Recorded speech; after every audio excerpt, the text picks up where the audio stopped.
Good evening, everyone. I'm meteorologist Dave Snider with the National Weather Service. You're watching Alaska weather with us on this 13th of January. As always, we encourage you to stay up to date with your local weather information, and you can do that easily by calling us at the Alaska Weather Information Line. 1-800-472-0391 is that number. As you write down the code that we give you for your location, you can use that a lot faster the next time. Of course, you don't have to wait for the voice prompts to go through it all. If you're on St. Lawrence Island, you know the magic number right there with me, 123 for Gamble and Savunga. For the online version of all of that, weather.gov/Alaska is your location. Of course, you can hit that from your PC, your laptop, your mobile device, but I will offer that your mobile device can get there a lot faster if you try mobile.weather.gov. That's our online version of that for mobile devices, and it uses a lot less bandwidth or internet to get to that weather information that you need. It looks a little bit different. In the search bar, type in your location. Don't use your zip code. Your city or village location will work a lot better. Make sure you do AK. It is an entire national service there, so make sure that if you're talking about Chignik, you type in Chignik, AK, and it'll work just fine. And once you get that forecast, you can save that to your homepage, and it'll work just like your favorite weather app that you can use to get your weather information a lot faster. David.Snider@NOAA.gov is how you find me. If you can't find what you're looking for on that mobile device, on your web page, or right here on the show, please let me know. I'm privileged to serve you any way I possibly can. Let's take a look at the warnings and hazards as we see them this afternoon and this evening across your part of Alaska. Around White Pass and Thompson Pass, wind chill advisories continue at this point. It looks like those winds are going to continue for a large part of the week there. As we go at least into the midweek, temperatures may feel like they're 40 to 50 below because of the air moving through there, and of course it's already cold. So travelers, if you are moving in and out of the state through the White Pass area and the Klondike Highway, or coming and going from Valdez, you want to make sure that you've got some extra gear in the trunk. Make sure you've got a little bit of extra layers there in case you need to bundle up a little bit more. You've got some food and rations there in case you get stuck in the pass, and make sure you've got a way to keep warm there and get help if you need it.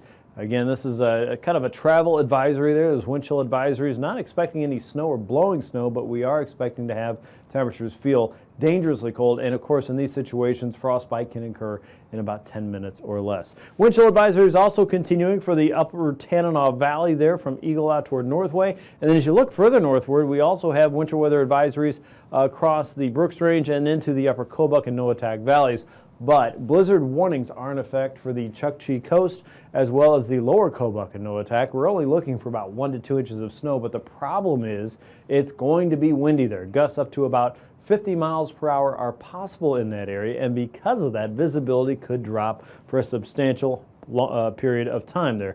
It does look like we will see areas probably dropping below that quarter-mile of visibility, along with dangerous wind chills at that time. Not a lot of snow accumulation, but again, that could make travel kind of tricky there. So if you're coming and going from your favorite places, make sure someone knows you're coming. Make sure they know that you've left. Make sure that they know when you get there.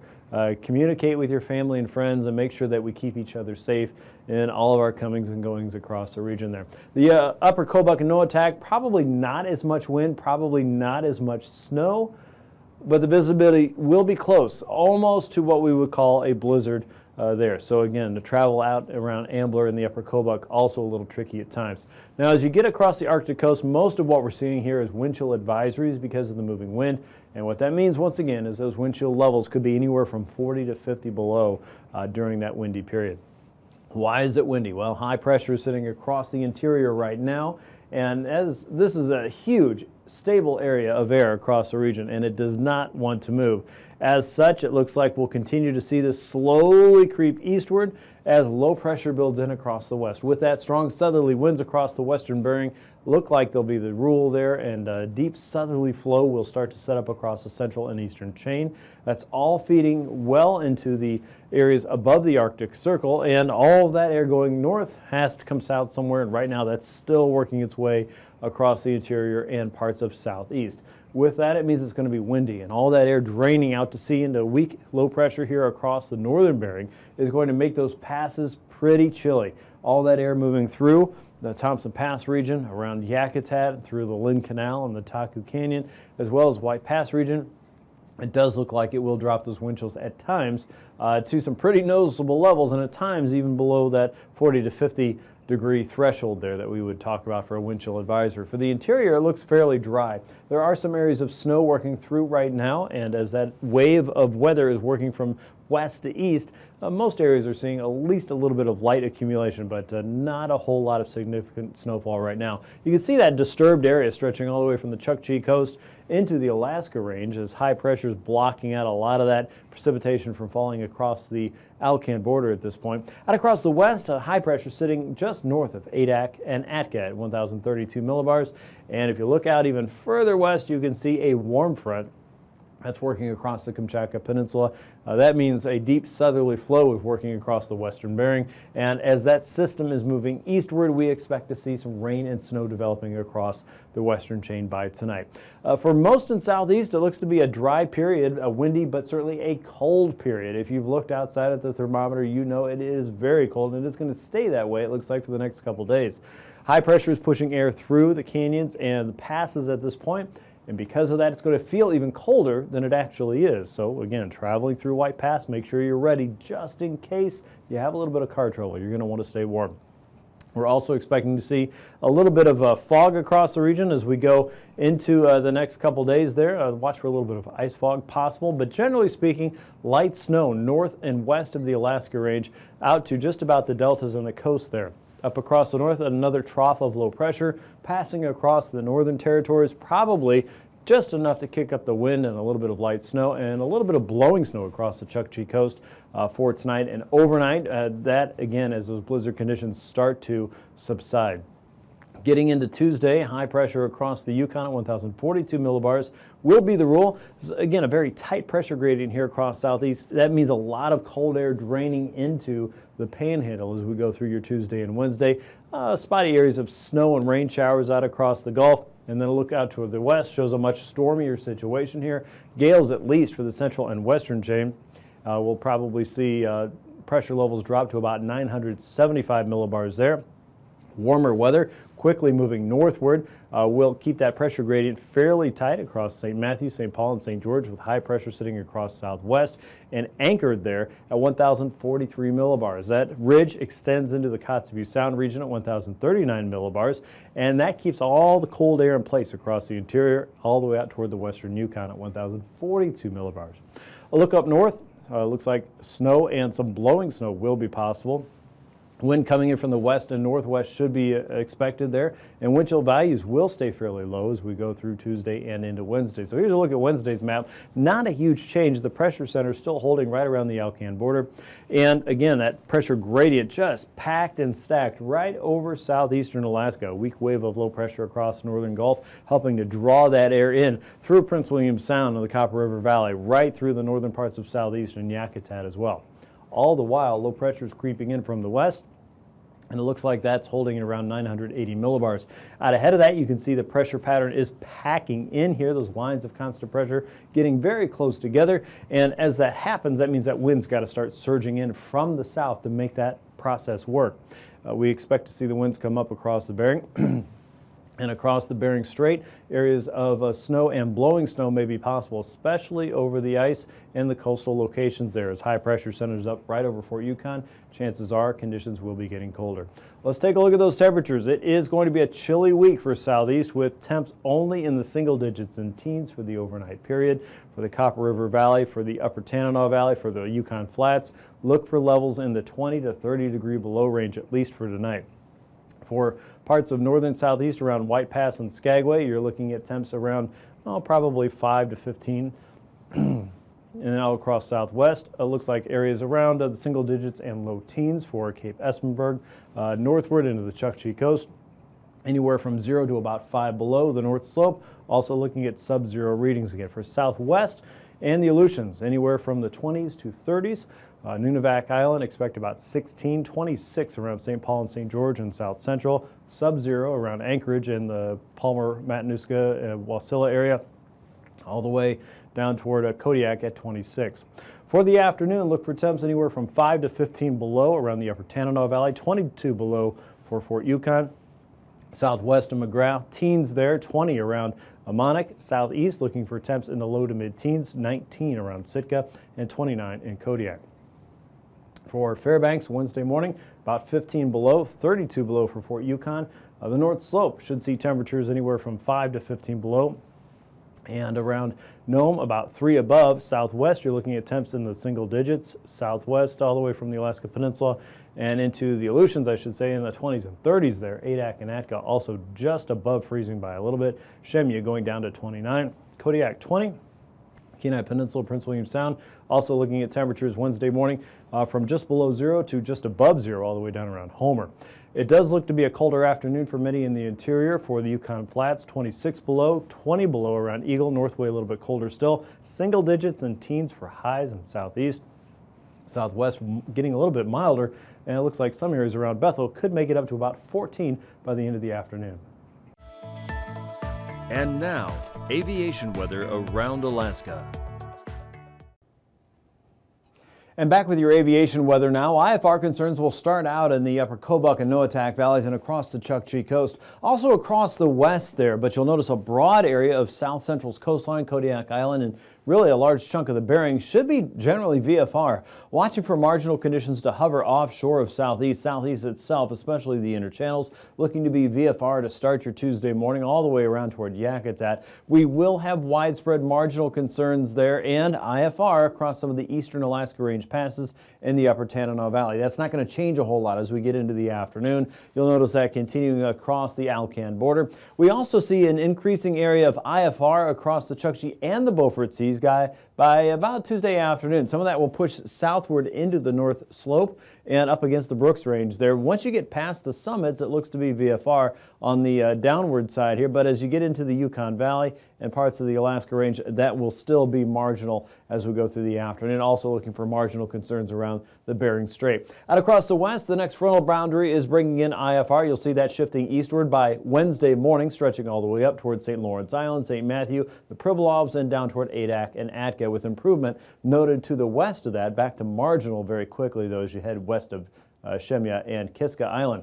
Bristol Bay right now, South Central and the Northern Gulf look to be okay. VFR concerns there as we get into Wednesday morning. I guess that's not much of a concern. That would be a good thing. Across southeast, you're looking at generally VFR throughout the day on Wednesday. Marginal weather starting to work its way up toward Cordova. And most of the state to the north and to the west looking to be generally VFR as we go through your Wednesday afternoon, with IFR lingering around the Bering Strait and all the way down to just west of the Pribilovs and east of Atka. As we look at your pass conditions in detail now for Anaktuvik and Adigan Pass, expecting that to be listed as marginal through most of your Tuesday. Lake Clark and Merrill Pass leaning over toward VFR as we go. Rainy Pass holding at marginal throughout the day. Windy Pass also looking to be marginal, as well as Isabel Pass for your Tuesday afternoon. Mentasta Pass probably holds at IFR through most of the day. Tanita Pass looking to be marginal most of your Tuesday afternoon. Portage Pass right now looking really good. VFR if you can get through there. And Chilkoot and White Pass holding at VFR throughout the day. The surface freezing line indicates our current weather trend, which is to drain out a lot of that cold air. So we still have the surface freezing level here showing up just west of the outer coast of southeast, south of Prince William Sound, and hovering right across the southern tip of Kodiak Island and through the Alaska Peninsula. You can see a lot of warming taking place here across the central and western chain, though. Levels there begin around 2,000 feet close to Nikolsky and go as high as 8,000 feet south of the Aleutian chain.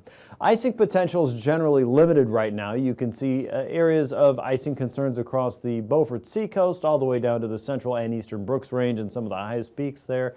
And once you get south of that into the upper Yukon Valley, conditions seem to dry up. As we get out across the west, Norton Sound, Seward Peninsula, and the Bering Strait, you'll see some concerns there, generally below 8,000 feet. Most of that will be north of St. Lawrence Island. And we have a kind of a stream of moisture here out over the Gulf. Most of that is away from southeast, outside of Prince William Sound, and doesn't seem to be affecting too many folks there. That will be generally high up. And out across the west, above 4,000 feet, west of Adak, all the way out towards Shemya, again for some isolated moderate concerns. A look at the upper level weather pattern and our jet stream. That fast moving river of air shows low pressure here just west of the Kamchatka Peninsula. North and westerly winds digging in at 90 to 150 knots there, and then a southerly flow with the ridge poking up into the Bering at 135 and then descending into a broad trough across the Gulf of Alaska anywhere from 115 to 130 knots. Another ridge of high pressure across the north is also channeling some of that really cold air northward briefly, but our main pattern right now still holds over most of Alaska in that very broad trough poking into the Pacific Northwest. At 9,000 feet, here's our high pressure ridge once again. North and westerly winds coming down western Alaska anywhere from 40 to 50 knots. We've got westerlies across the north slope and northerlies for most of southeast. Those have gone fairly light. Southerlies are building across the western Bering Sea between 50 and 75, even 90 knots there. You can see at 3,000 feet the pattern is very similar, with a trough digging in across the western Bering. Southerly winds on the west side of high pressure near the Bering Strait or near Bristol Bay, anywhere from 40 to 50 knots. North and westerly winds curving back in on the east side of high pressure, and northerlies for most of the mainland with a little bit of a northerly flow over the Brooks Range, and westerlies just clipping the Beaufort and the Chukchi coast. Light north and easterly winds continue for a large part of southeast. So turbulence concerns will continue in the west, generally below 4,000 feet, and a few isolated spots could reach isolated severe.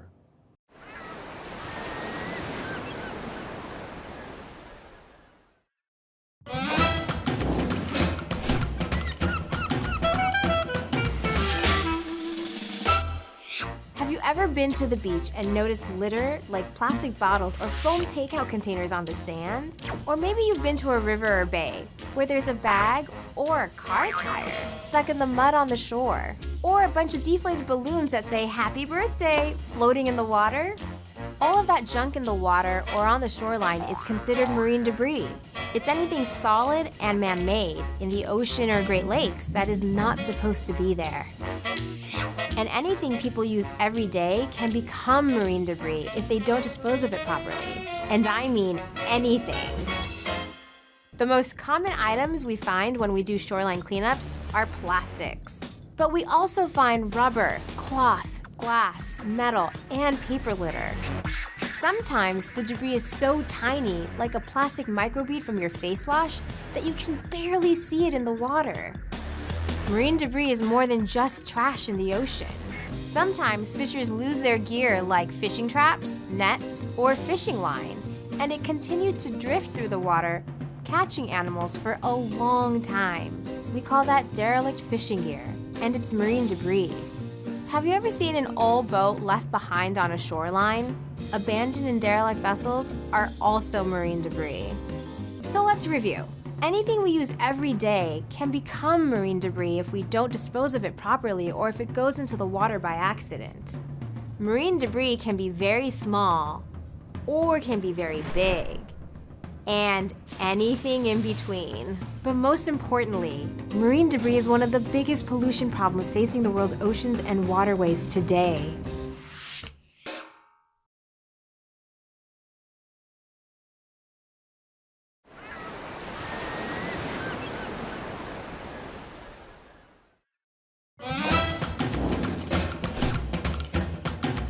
How does marine debris impact the ocean, animals, and me? Would you want to swim in a beach littered with trash? Of course not. And the animals who live in the ocean don't either. The difference is, they don't have a choice. Marine species often get tangled in debris, from fishing nets to six-pack rings. If they get caught, they could get injured or even die. And even if they don't get entangled, many animals mistake plastic debris for food and eat it. This fills their stomach with junk they can't digest. Debris can also damage important habitats, like coral reefs, by breaking or smothering them. Corals serve as the base of the marine ecosystem, and impacts here can be felt all the way to you and me. Plus, plastics have harmful chemicals in them. Fish eat plastic, we eat fish. The question is, can those chemicals harm us? Marine debris also hurts the economy. It costs a lot of money to clean up, and people don't want to go to dirty beaches. Boats and ships could run into large pieces of debris too, or get their propellers tangled. We need the ocean and everything in it, and the ocean needs us to keep it free of debris.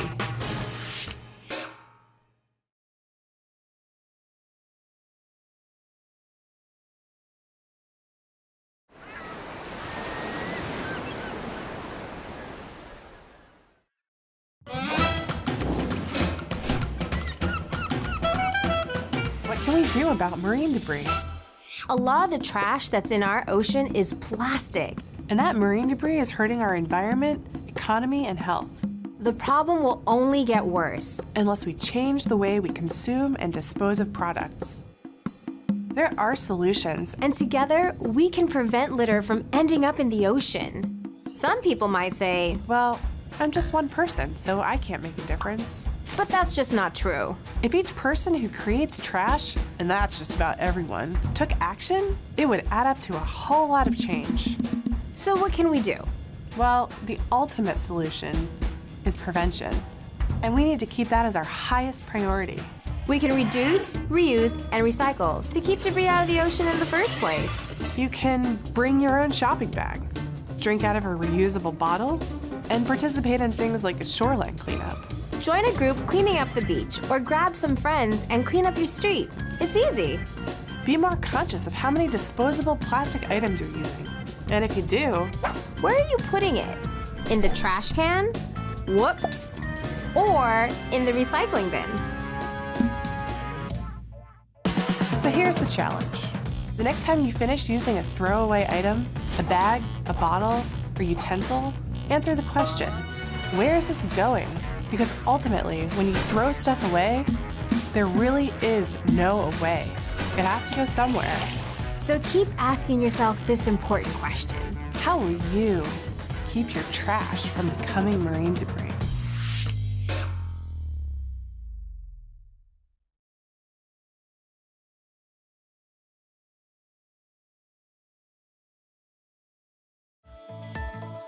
And now, marine weather around Alaska.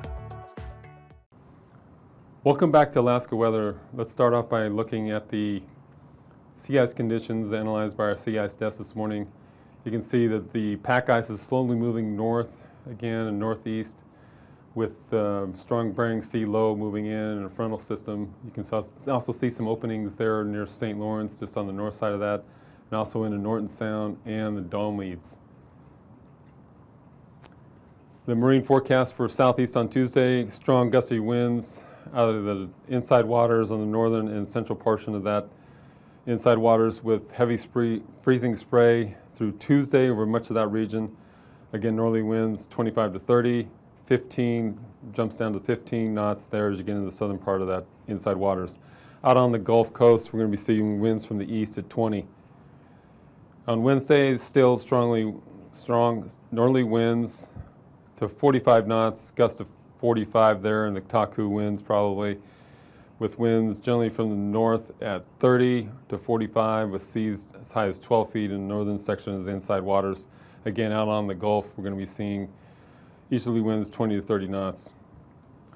For south central on Tuesday, again, northerly winds from 20 to 30 knots sustained with, looks like we're going to have some gap winds coming out of the Copper River Basin, gust of 45.